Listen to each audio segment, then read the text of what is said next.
This is Jackie, and I'm here with Chris of Ocean's 8 Alaska. It is the New York stop of Vans Warped Tour. How you doing so far? You holding out? You know what? Today's great. It's about 60, 65 degrees, which is the coldest day on the whole tour. And honestly, I'm in shorts and t-shirt, and this is still too hot for me. But it's so much better, like from Texas and Florida and all the city ones. In Florida, right? Long story short, I was sat in the shade, holding ice in both my hands, in just a shorts and t-shirt, just sat there, not moving, and it was like sweat was dripping off my nose, my chin, my arms. It was fucking horrible. What a wuss. No. I'm ginger and I'm British, so this is literally like taking a penguin and putting it in the oven. Are you even allowed outside? Not really, not Really strictly. I've been reapplying Factor 100 like 3 times a day, and I'm still like burning. You're like a endangered animal in this scenario. Honestly, this is real. This is really real. It's real life. The struggle is real for you. But I'm getting by today. So Excellent. This is good. This is good. Good, I'm glad. So, last year's album, Lost Isles. What is the progression as far musically from Taming Lions and Into the Deep? How's your music evolved over the years? Well, when I was writing Clocks and Taming Lions, I was only 16 years old. So just a baby. Just a little baby. We've all grown as people since then. We're all at different stages of our life. It's not like we ever sat down and said, let's make a band called Ocean's 8 Alaska, and then let's do this for this album, this for this album, this for this album. It's nothing like that. The label haven't said, do this for this album. No, it's none of that bullshit.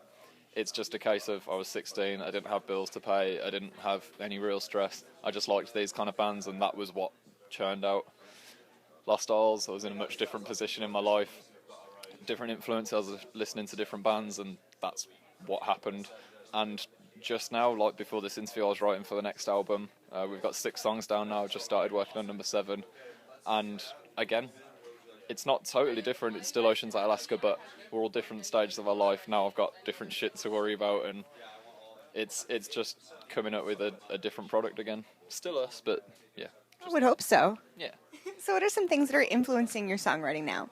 Well, right now, obviously being on tour with all these other bands, it's like, if you hear something that catches you, you kind of, you go and watch them, and then you think, oh, that was so sick, I kind of want to go and do something similar, and it'll spark ideas.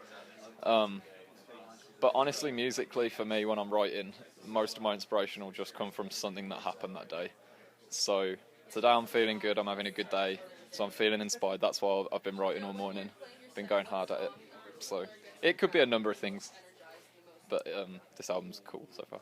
I like it. So are you writing with pen and paper? Are you working with a guitar, working with a computer? How are you writing right now? On this tour, I've got a little portable Pro Tools rig that I'm bringing with me, and I'm punching in these drums. I've got like a drum bank that I made myself.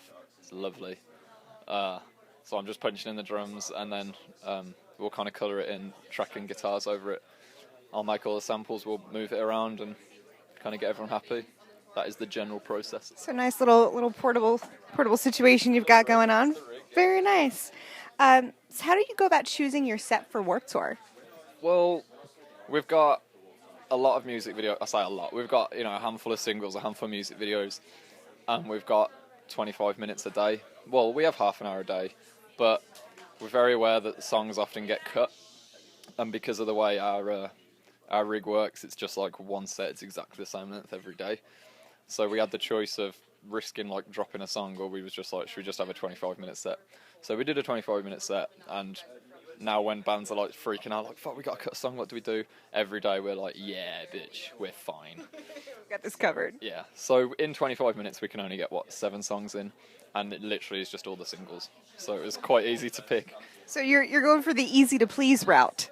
Not necessarily easy to please. Oh yeah, you are. No. This is Warped Tour. A lot of people haven't seen us. We haven't played a lot of these places, and it's Nothing wrong with that. what they want to hear.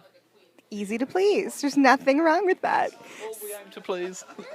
So what's up next for you after Warped Tour? More music writing?